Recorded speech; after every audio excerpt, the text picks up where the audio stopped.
Hey everybody, it's Safi and Marco Dish Out on Movies, the only movie review show on YouTube to review movies in terms of food.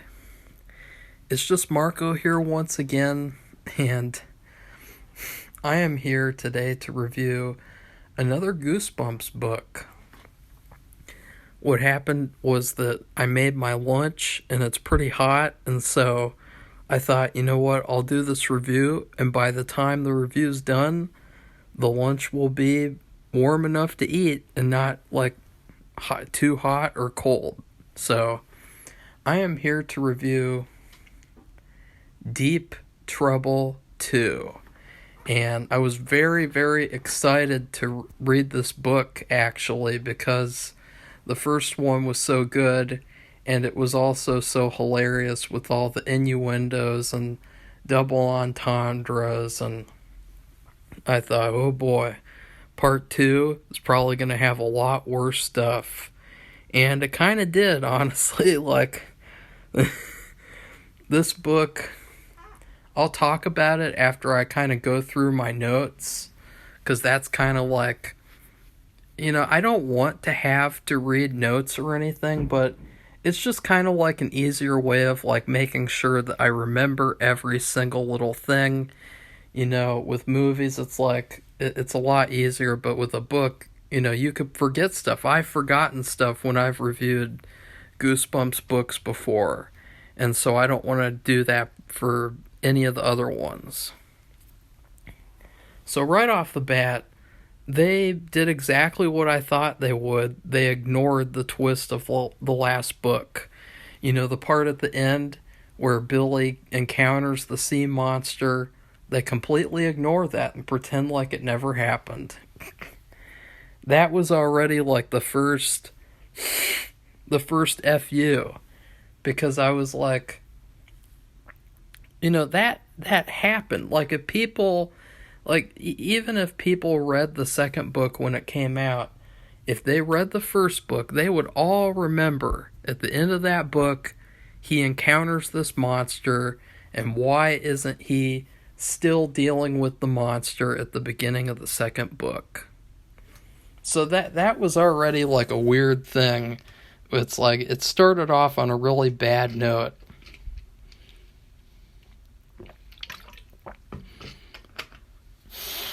Sorry. And then Billy, the main character, he has some sort of like a fantasy. It's really weird. Like, they do the classic thing. I mean, this book reminded me a lot of Monster Blood 2 in a bad way. They did the exact same thing where you think that Billy is in danger, and then, it turns out it's a dream or it's a fantasy. And so he's fantasizing about being, like, choked by an octopus and being, like, suffocated by it, and then he has to tickle it until it stops holding him. And even the weirder part is the fact that it turns out he's actually role-playing with his sister. I mean, they're wrestling, quote-unquote, and she's holding him like an octopus or something, like really, really weird. Once again, R.L. Stine emphasizes they look exactly the same, almost. Very weird. Almost feels like a reboot of the first book and not a sequel. That's another weird thing too with his sequels. They either feel like remakes or reboots, or they feel like sequels that are doing too much. And then here we go. Here's one of the first innuendos. The weird quotes. My sister is younger. She's 11, but acts like an old lady sometimes. She doesn't like games. She likes cold, hard facts. It's just so weird. It's just so weird, the bad wording in this book. It's like, oh. So the whole shark prank thing he did in the episode was revenge for her not role-playing with him as a ticklish octopus holding him in submission. So yeah, Billy gets mad that his sister stops playing along and pretending to be an octopus, choking him in a weird way on the floor or wherever they're doing it. And so he pretends to be a shark in the ocean and scares her. And I just thought, like, wow. Oh, wow, R.L. Stine. Wow. Wow. I mean, you can see, like, the inner workings of the TV show. Like, the people who made the TV show, they were thinking, what? Like, we're not going to put this in the episode, like them pretending she's holding him in submission as an octopus, and then he tickles her, and, like, oh, God.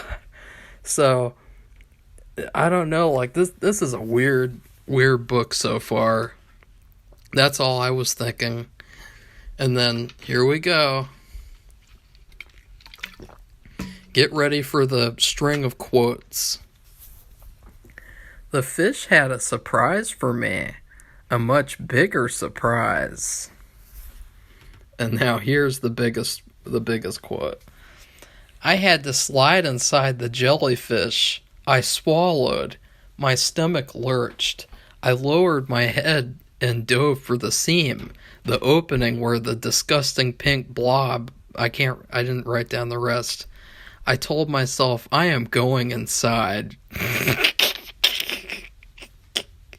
I worked my hands first. Then I lowered my head and pulled myself in. The slime oozed across my face. The red veins rubbed my skin raw. I held my breath and worked my way toward Sheena's feet. The blob pulsed, sucking me deep inside.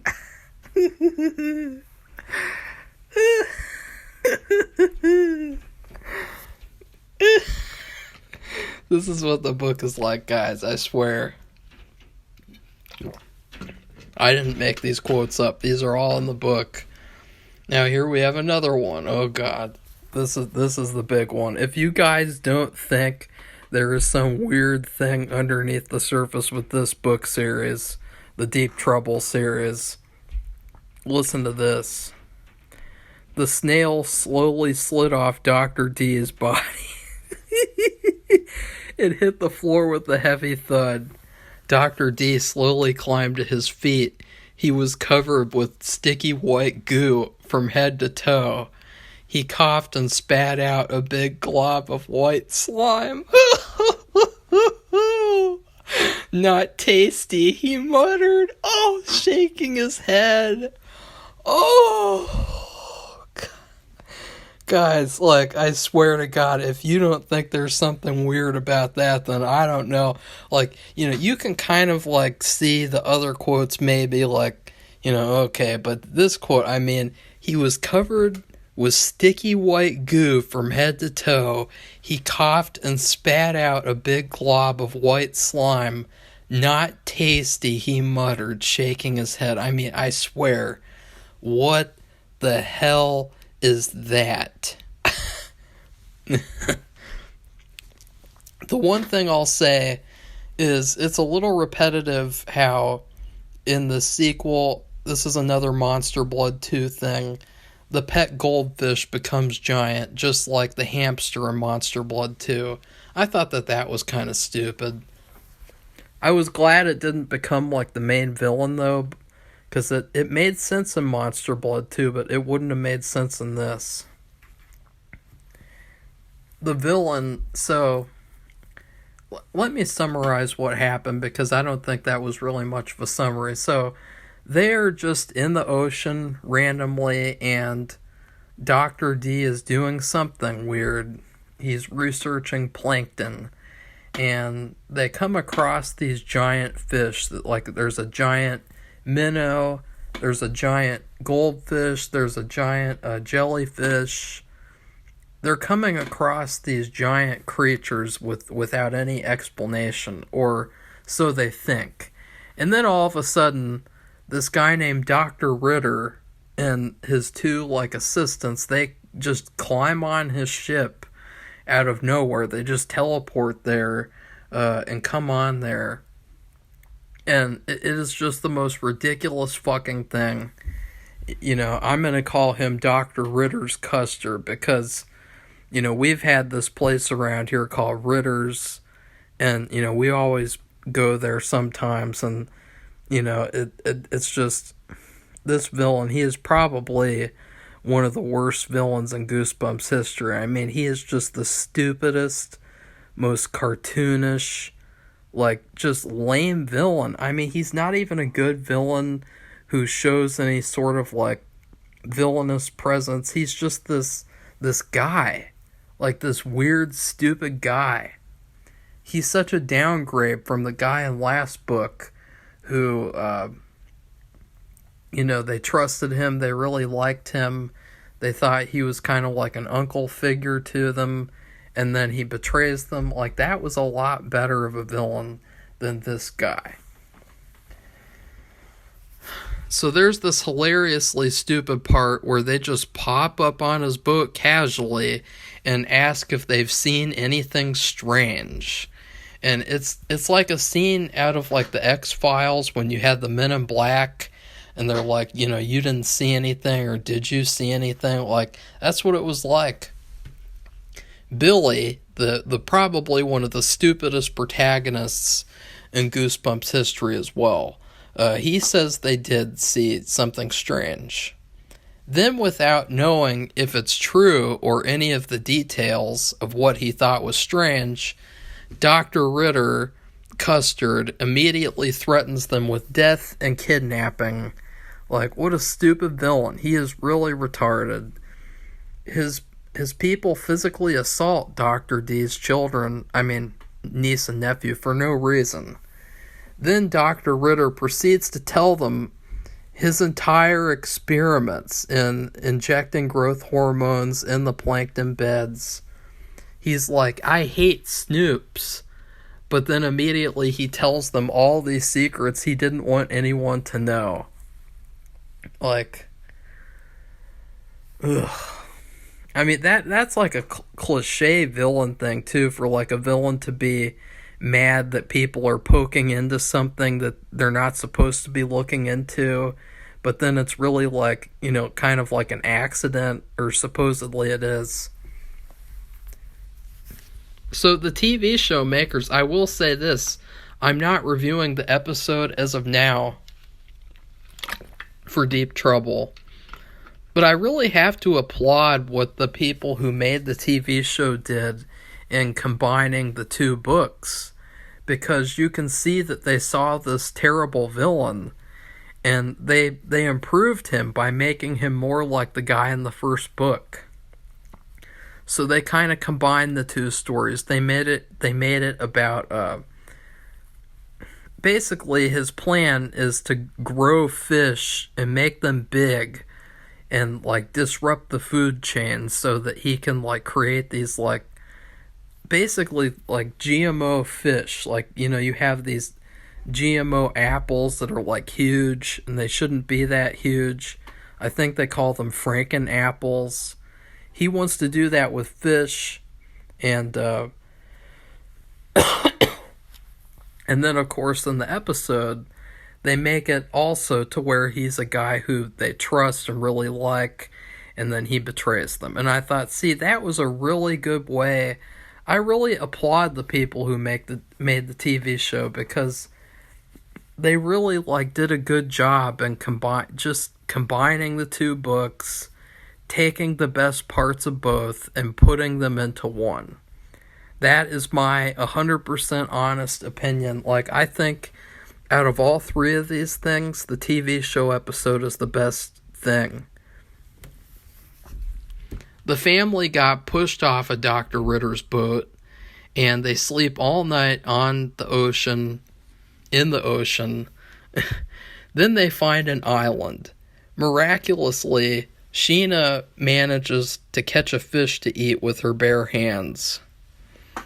And that's not a joke. She actually does that. She catches a fish with her bare hands. And then Dr. Ritter's Custard returns just so that he can ask Dr. D what happens when a human eats the steroids plankton. And I would say this too, there is kind of a little twist here, is that apparently Dr. D stands for Dr. Douche, because Dr. D had been secretly studying this guy's work the whole time. And so that's why they were out there in the first place, was that they were studying this guy's secret experiments he was having going on.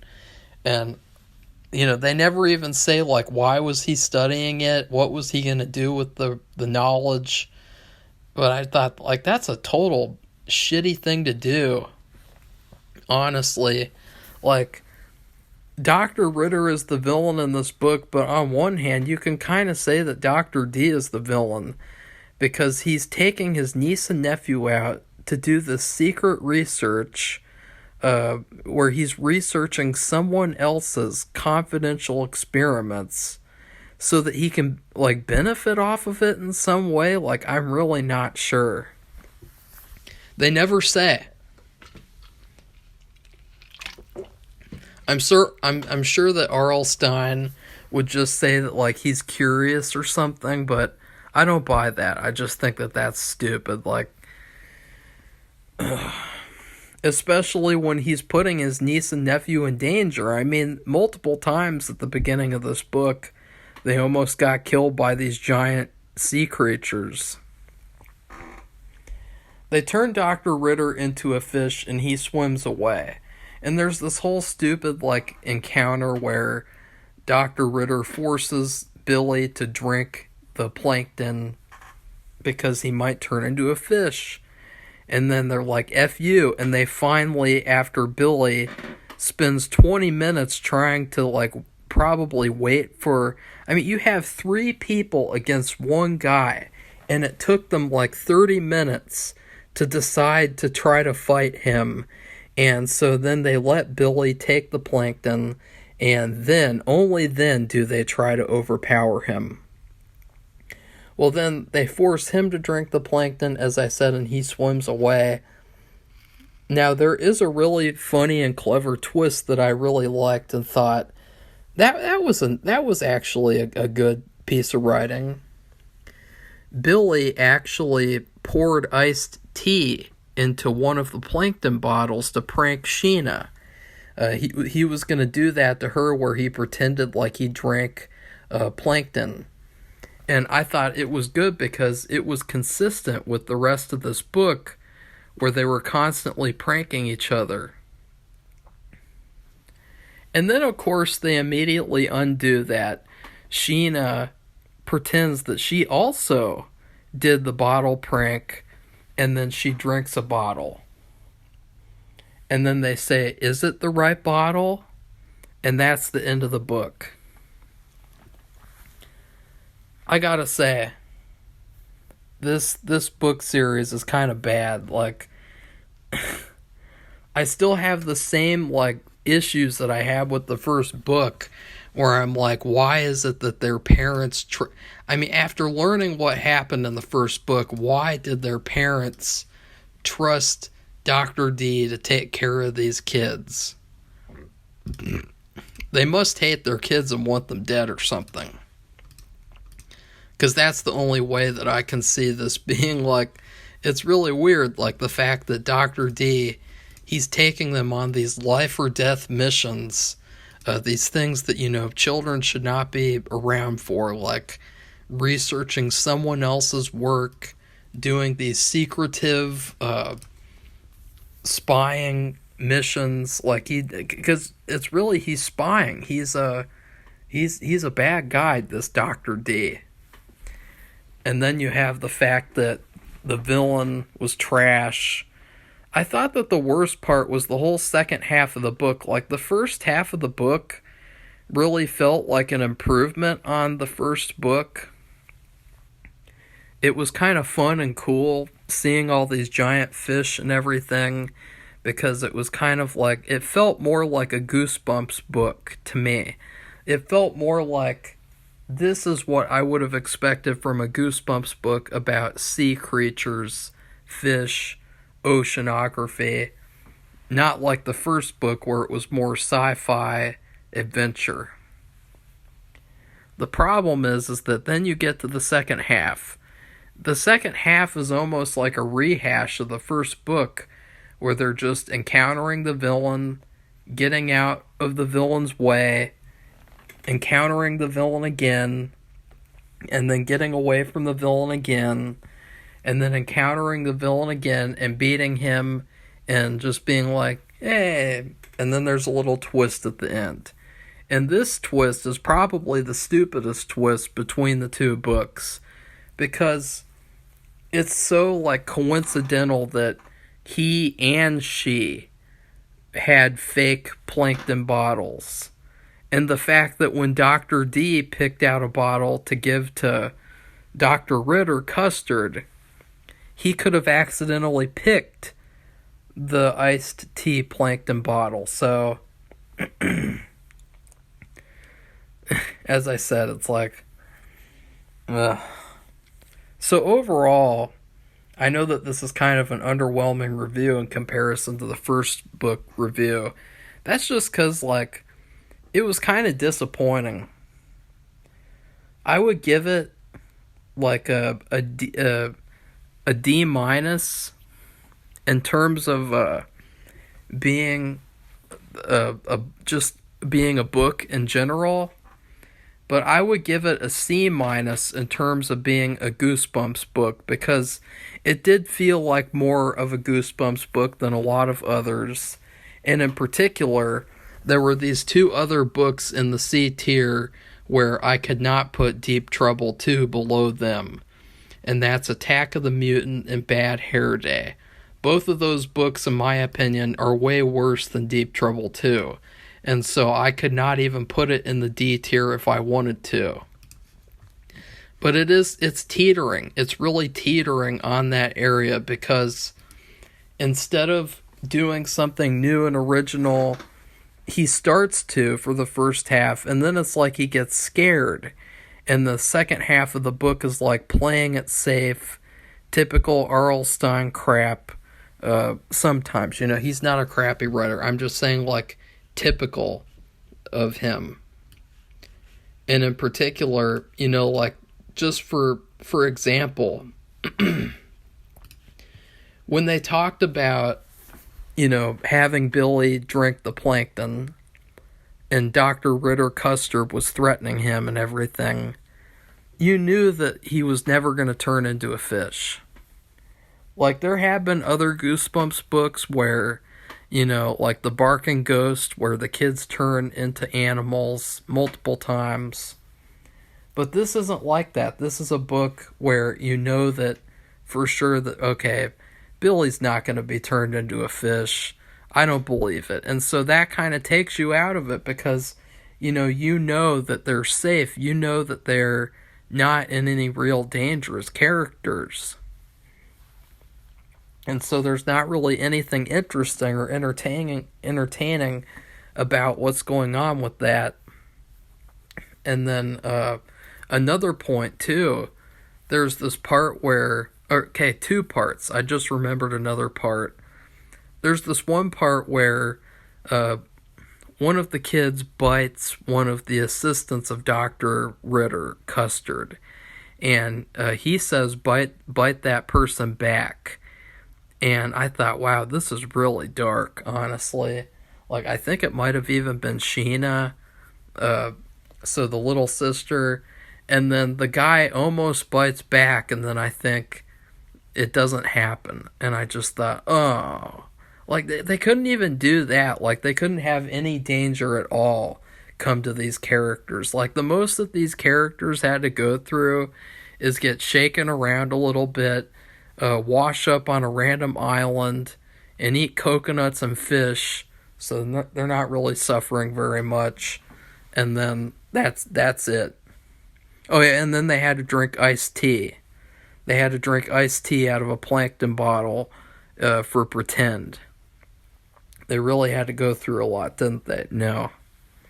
But the other example, this example really irritated me, because there's so many instances in this Goosebumps book in particular where R.L. Stine says something happens blatantly, And then immediately after that, he says, no, it didn't. And this example really, really got to me. Dr. D gets shot with a spear gun. And immediately after that, they say, like, he's falling to the ground. Sheena's coming to him. You know, it's really upsetting and disturbing and distressing, whatever. But then he's like, oh, the spear gun missed. I can't believe it. It's like, you just took all of the emotional weight, you just took all the drama, you just took all the intensity out of the situation.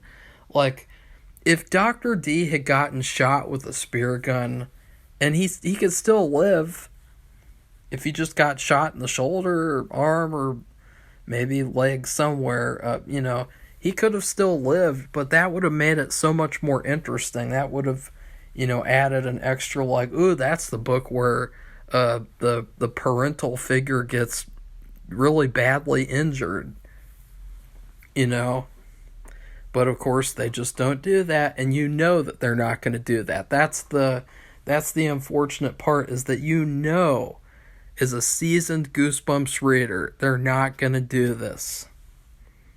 They might have with Welcome to Dead House back in when they first started Goosebumps, where the whole family is dead the whole time and you don't even know it, but they're not going to do that for this. But wait a second. In Welcome to Dead House, I just thought of a plot hole for Welcome to Dead House. And Welcome to Dead House, if they were dead the whole time, then why would they be in any danger by the zombies in this town? Like, if they were already dead and those people in town already drank all their blood and killed them and turned them, why would they still be wanting to do that again as if they never did it at the beginning of the book? That kind of takes a little bit of the goodness out of that book, but honestly, I'm just going to forget that I even just thought of that, because I guess it's too smart. It's just too smart for Goosebumps. Goosebumps is at like this level, and I'm just at a level a little bit above that, I guess, because I'm 24, and so it's like half my age. A person half my age is really the target audience for these books. So that's half my intelligence level as well. Unless you're talking about a mad genius, which it's kind of hard to find mad geniuses nowadays because everyone's so retarded. Especially like Billy from Deep Trouble. I mean, I am going to do that. At the end of this Goosebumps series, I will be ranking top 10 best and worst villains, top 10 best and worst protagonists. You can guarantee that Billy Deep is going to be on the worst kids. Top 10 worst kids. And then I'll have to do a separate one for the adults, too. God, see, there's going to be so many rankings when I get to the end of this Goosebumps original series. So please like this video, comment, tell me what you thought of the book. I thought it was entertaining for like the first half, and then the second half got kind of goofy and bad. And then please subscribe to this channel if you'd like to see more honest Goosebumps reviews. Goodbye, everybody. See you soon.